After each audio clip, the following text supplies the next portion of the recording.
Hey, friend, this is Sara Im. I'm an inspirational speaker and I want you to learn how to level up your life. You should be listening to Time to Shine Today podcast with my good friend, Scott Ferguson. Let's level up. Time to Shine Today podcast Varsity Squad. This is Scott Ferguson, and we're at episode 286 with my really good friend, Sara Im. And Sara has went through hell and back, like literally. There was movies made about what she went through called The Killing Fields. She's an actual survivor of the Mass Genocide that went on in Cambodia. Such a moving story. You probably see me tear up a little bit or hear me tear up, depending on what you're watching or listening on. Just fantastic. But she did not let it hold her back from loving and helping others. And that's exactly what she does. She rocks stages. She's authored a book. She's learned English she's so clear with her speaking, and you can just hear her passion come through. So without further ado, here's my really good friend, author of Surviving the Killing Fields, Sara Im. Let's level up. Time to Shine Today podcast Varsity Squad. This is Scott Ferguson, and I have a friend here from the north with me a little bit. We're both in Florida. We're both enjoying some pretty good weather. But this lady, a good friend of mine, Sara Im, went through literally hell and back. She grew up in Cambodia. She endured 4 years of captivity and survived the mass genocide that claimed 2 million lives. Sara's an inspirational speaker and an author of an award-winning inspirational book, How I Survived the Killing Fields, which if you listen to the end, myself, I'm going to buy a copy of the book and have Sara sign it and send it out to you. Sara graduated from Western Connecticut State University, and she speaks to inspire, motivate, and encourage others to have hope, more courage, and a positive perspective for life. And I cannot wait for one day that Sara and I share a stage. I get out there because her story needs to be told about survivorship, not only surviving, but learning to thrive. And Sara, thank you so much for coming on. Please introduce yourself to the Time to Shine Today podcast Varsity Squad. But first, what's your favorite color and why? My favorite color, blue. Blue. And you're wearing it. I love it. I'm wearing it. I love it.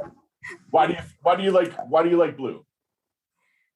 It has a sense of calming, peaceful, like water, like the ocean. So I know. I'm looking at it right now, the Atlantic, and you got the Gulf over on that side. So isn't it nice here in Florida? We get the water and in the blue. I love it.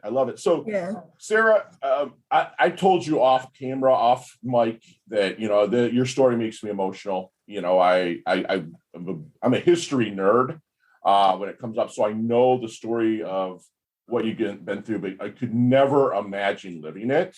So if you don't mind, kind of take us back and kind of share what you went through and then how you used the lessons there to thrive and level up. Okay. Maybe I'll start from my childhood a little bit.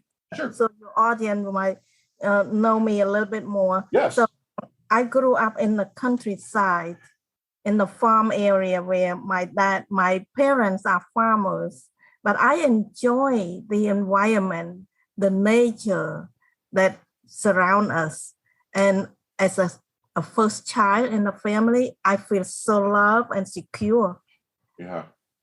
Yeah, and my parents were hard worker, and they realized that farming is very hard work, and they want me to grow up as a farmer.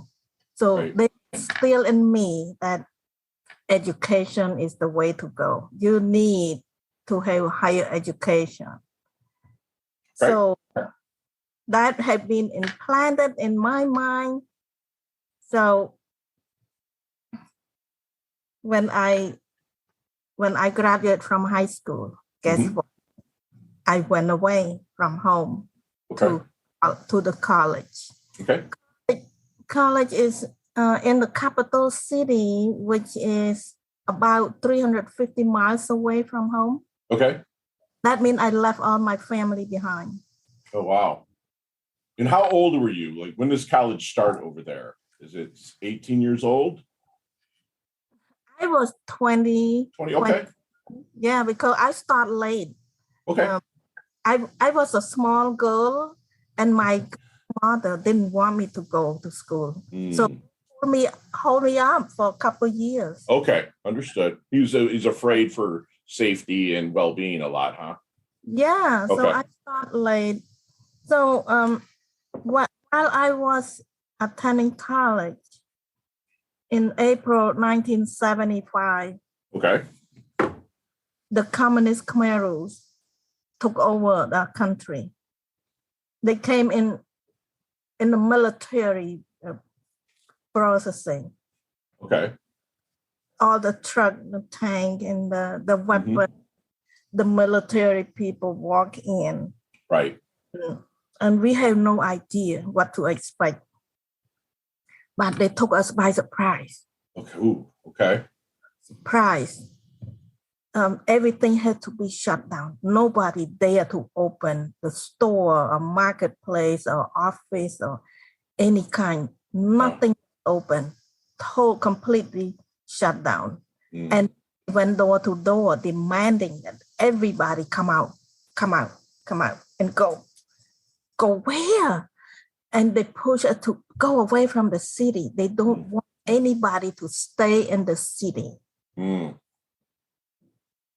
So we all pile up on the street, like millions of people on the street, crowded. And we try to walk away from the city. And we carry a little belonging because we cannot carry much. And people that have car or motorcycle or anything like that, they cannot take with them. They have to walk on foot.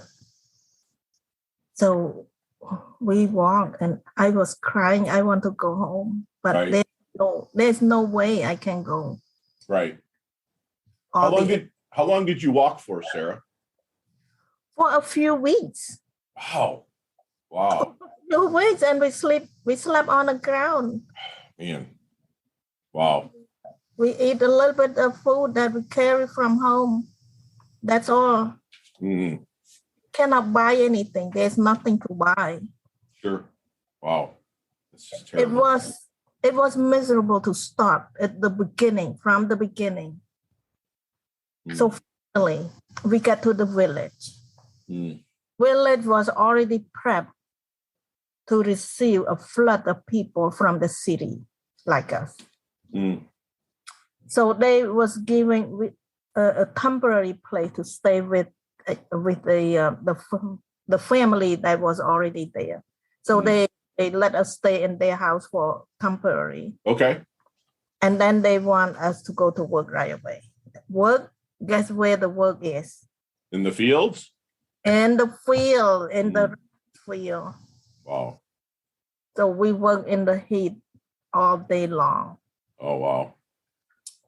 So this is at the beginning of the whole thing.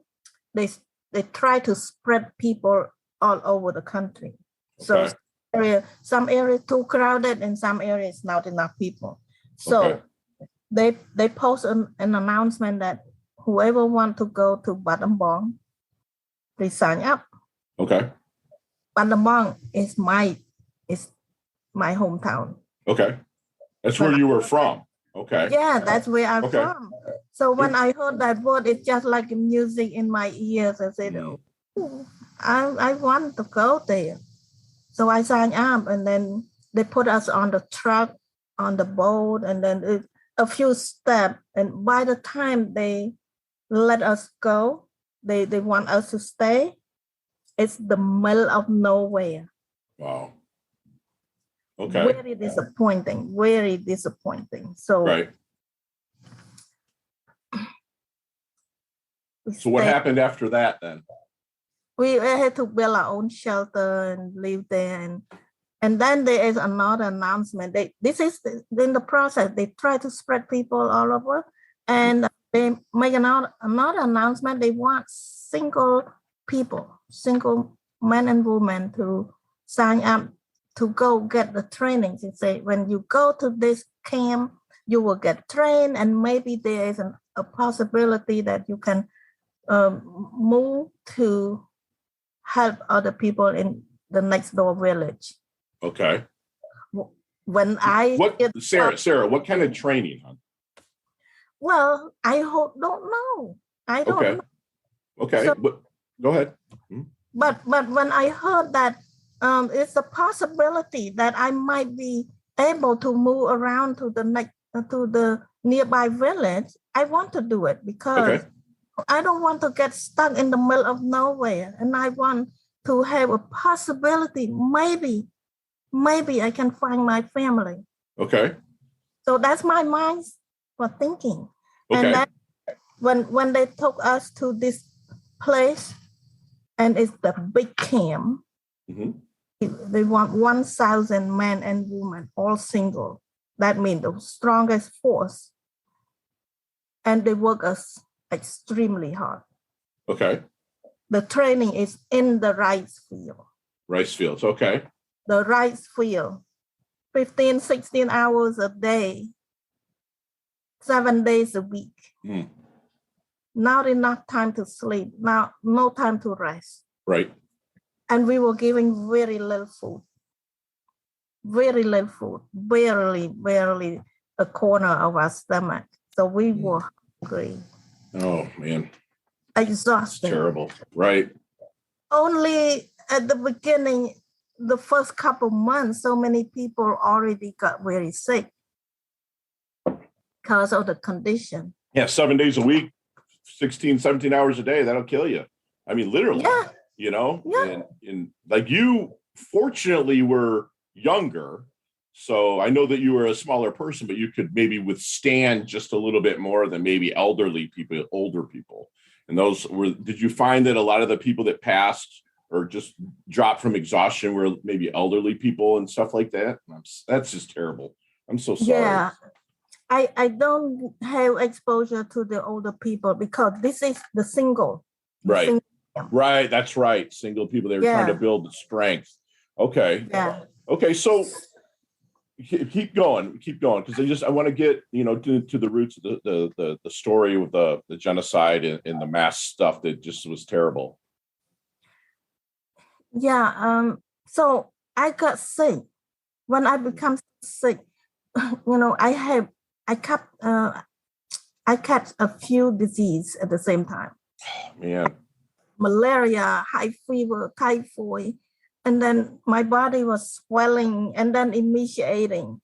So every time I was swollen, and then I lost like 10, 15 pounds at each time. Oh my gosh. You were already a little thing. Yeah, so go up and down like that. I puff up, emaciate, and I lost a lot. So finally, I lost all the weight that I can possibly lose. Wow. So I became like a walking skeleton. And sorry. It was not possible for me to continue to work that way. Right. So when I was too sick to work, they sent me to a different place. They want me to infect other people or whatever. So that place, they call it hospital. But when I got there, I was so surprised that this is not really a hospital. There is no doctor, no medication. There's no nurse. It's just a place for us to stay there without going to work. Okay. And eventually, either you get better or you die. Only two options. Right. How can we get better if we don't have the help? Yeah, right. Without the help. So I saw people die. Sorry. Sorry. Yeah. And did you, obviously you got better, but how long did it take you to get better and to be able to go back to work again?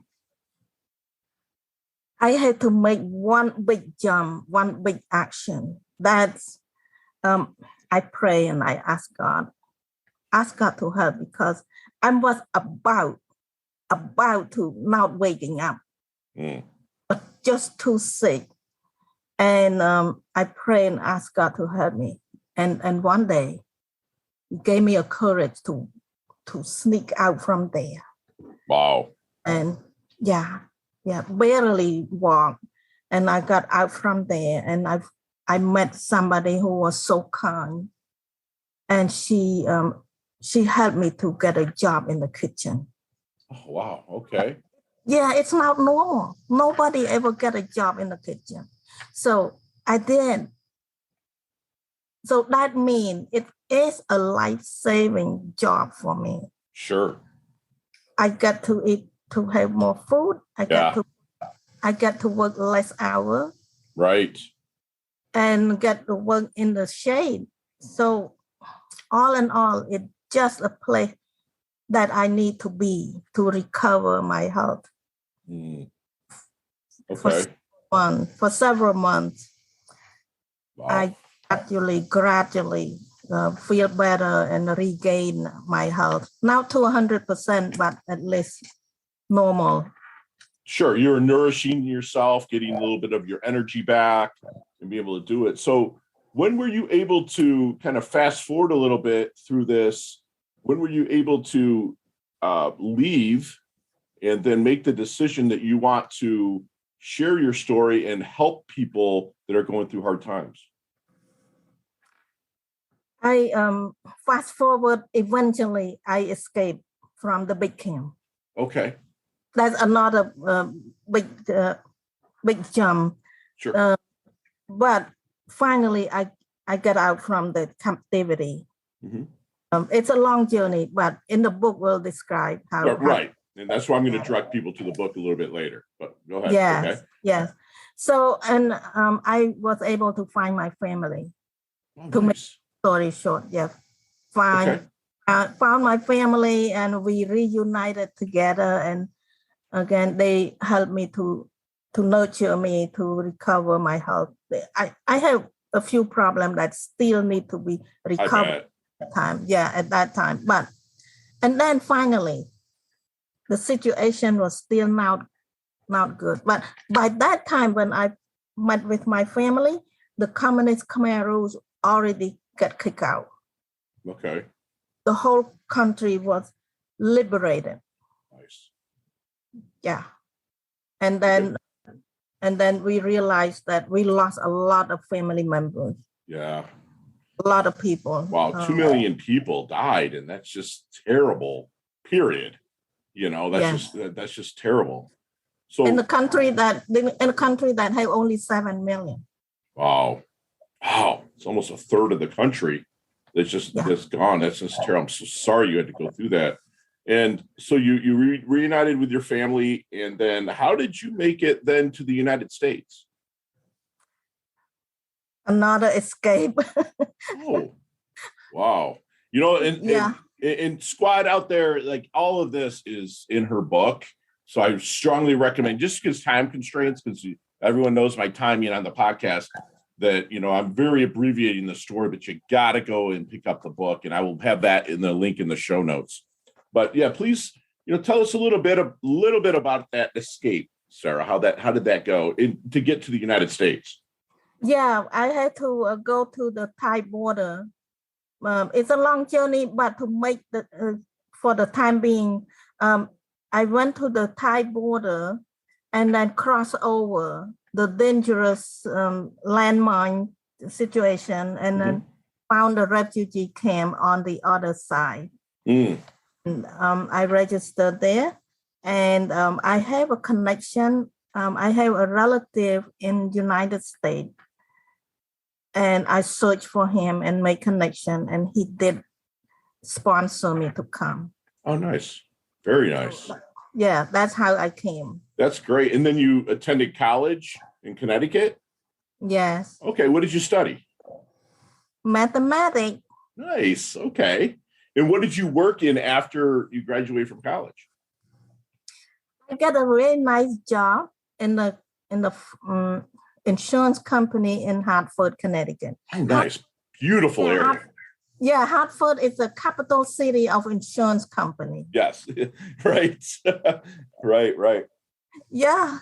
So it's a beautiful area too. So when did you start to really want to share your story, get out and speak about it and write the book? When did that come about?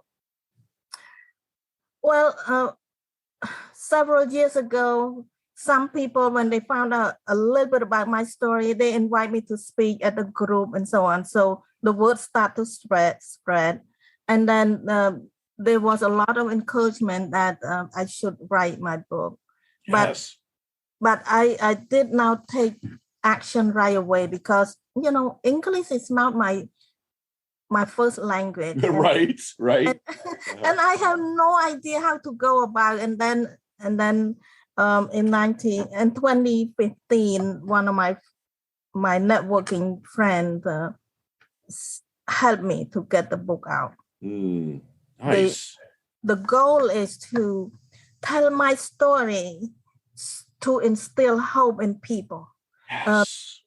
The idea was that I came across people that lost their family to suicide. One of my audience members, she just lost her husband who did suicide. And the other lady lost her teenage child to suicide. I thank you for donating to the Suicide Lifeline, because my little brother took his life. And also 4 people that I served with in Iraq, Afghanistan, Somalia, they have taken their life. So it's very huge for me. So thank you for bringing that up. And thank you for donating, by the way. I really appreciate that. Thank you. So, that's some of the reason that I want my story to share with people. Sara, what do you think, through all the hell that you went through, what do you think is the biggest lesson that you've learned through that? The biggest lesson is this: never give up hope. Never. And have love. My love for my family, that's what hold me. That's what saved me. Yes. Wow. And then combined with a faith, you expect something to get better. Yes.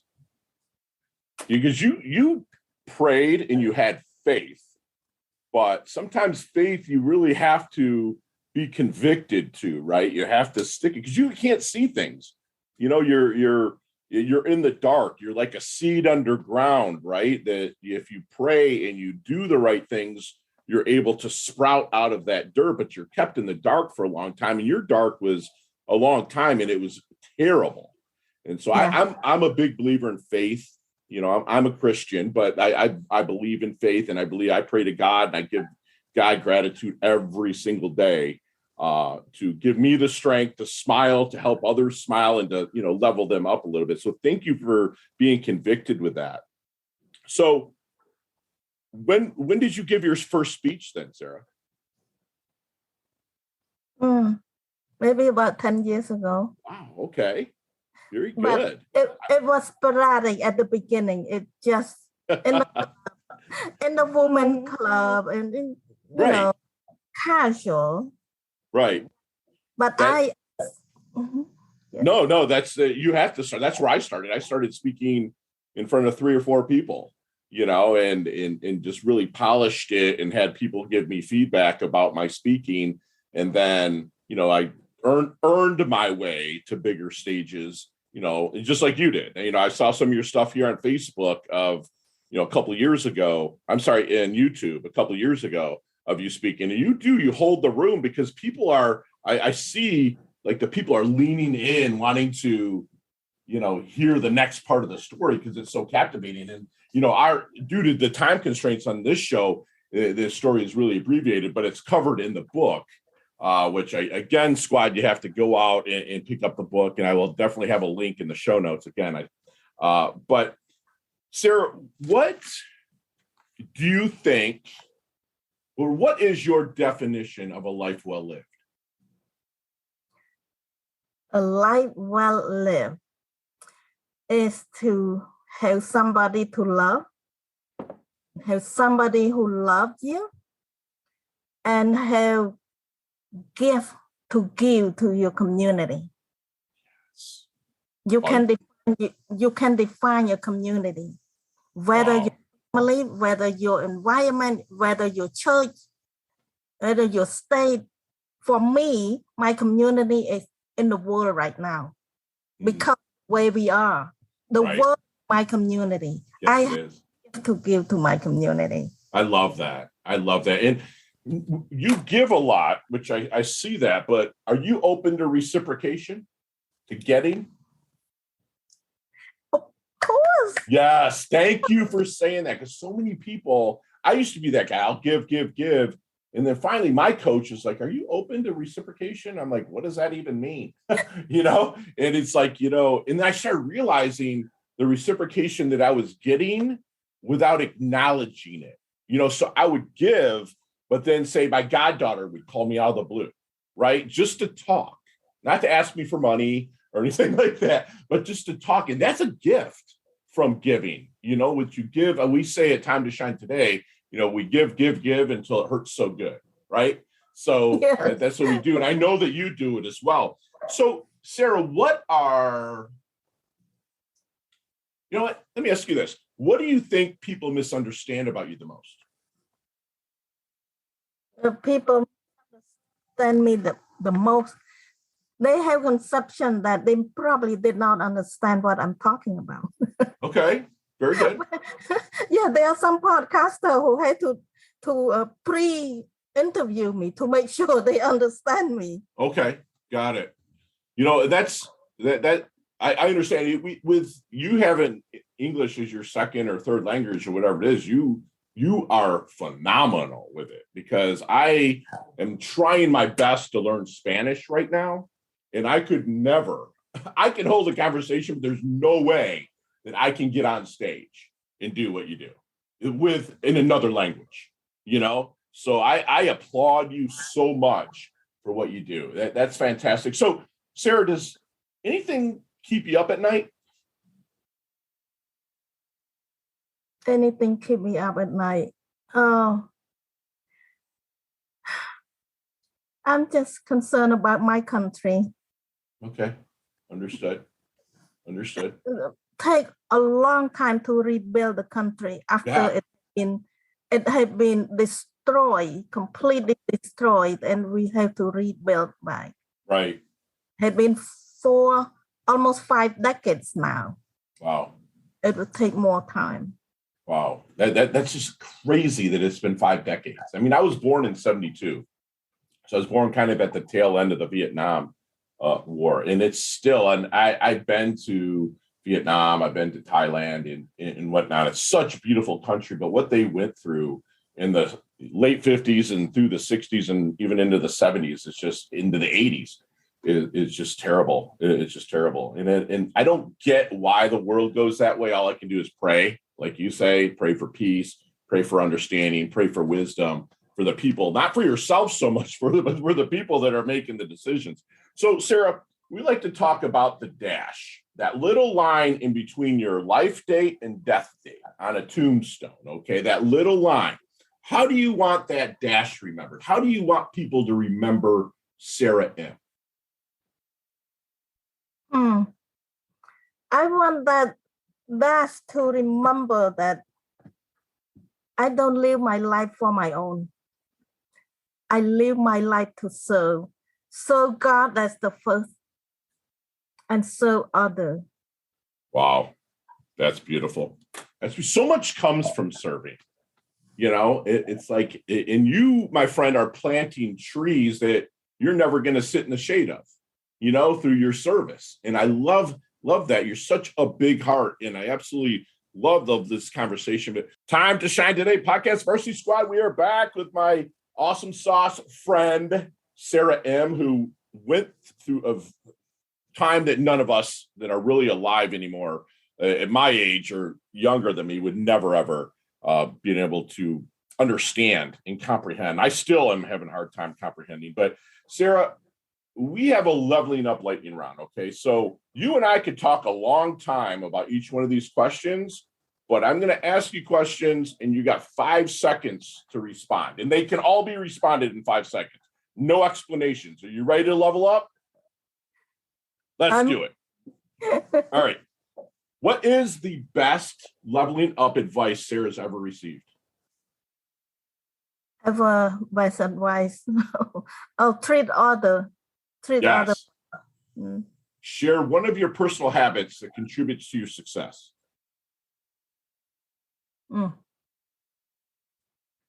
Have know my agenda. Yes. Scheduling. Yes. And time management. What book, other than the Bible or whatever religious that you read, but what book would you hand me and say, Scott, you have to read this, other than your book too? I would say Napoleon Hill's book. Think and Grow Rich? Yes. That is the Bible for business to me. It's beautiful. It's beautiful.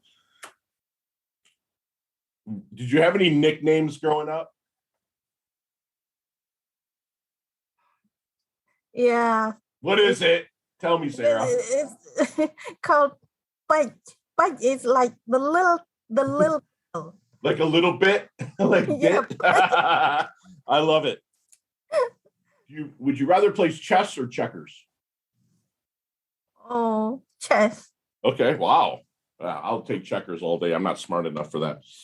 What's your favorite charity or an organization you'd like to give your time or money to? Tampa Bay Research Institute. Thank you. That is excellent. What is your go-to flavor for ice cream? What's your go-to flavor for ice cream when you order an ice cream? Ice cream, pistachios. All right. If you could take a time machine, would you take it to the future or the past? Future. All right. Love it. Last question. But what is the best decade of music? 60s, 70s, 80s, or 90s? Decade of music. Decade of music, 80s. There we go. That's my girl. I love they had the big hair and don't care. And you have everything in the 80s. That is excellent. So, Sarah, how can we find you, love? Easy to find me on my website, saraim.com, SARAIM.com.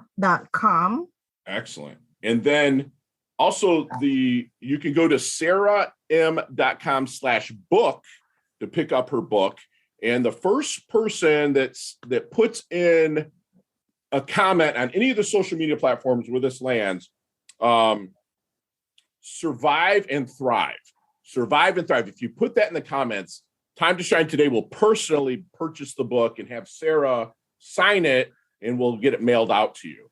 And that's something I have to, actually, we'll do two books. Survive and Thrive. The first person that puts in any of our social media comments, we're going to send 2 books out. It's a must read. I'm going to buy one for myself, so consider 3 of them being purchased.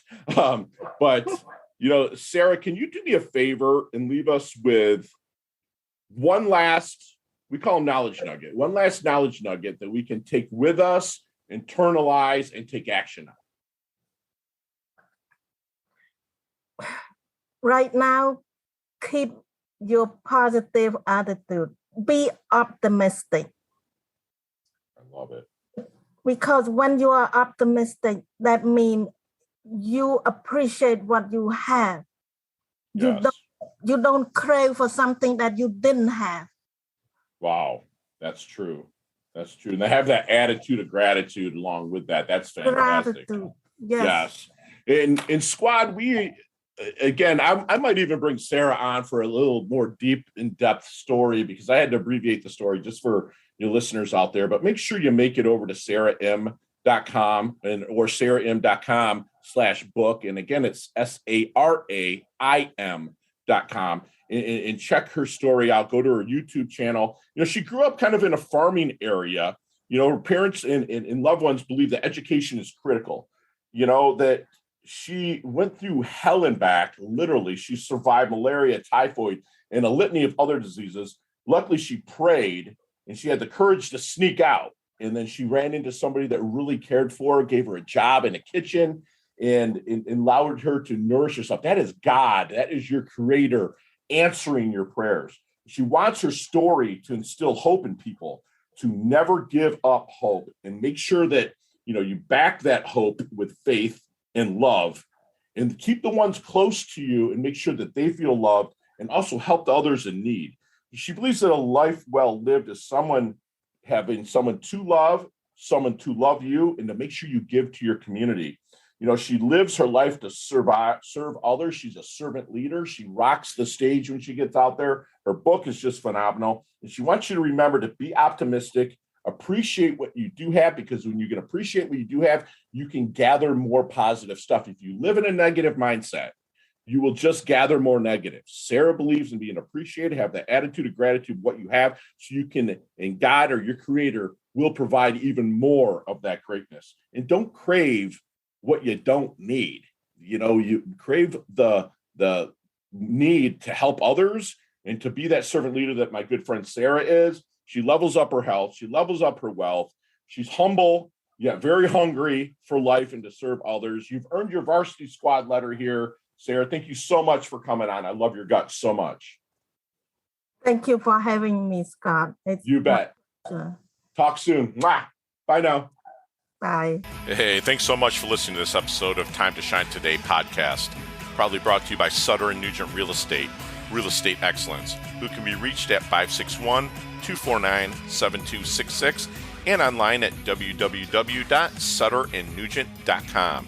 If you're a business owner or professional who would like to be interviewed on Time to Shine Today, please visit timetoshinetoday.com/guest.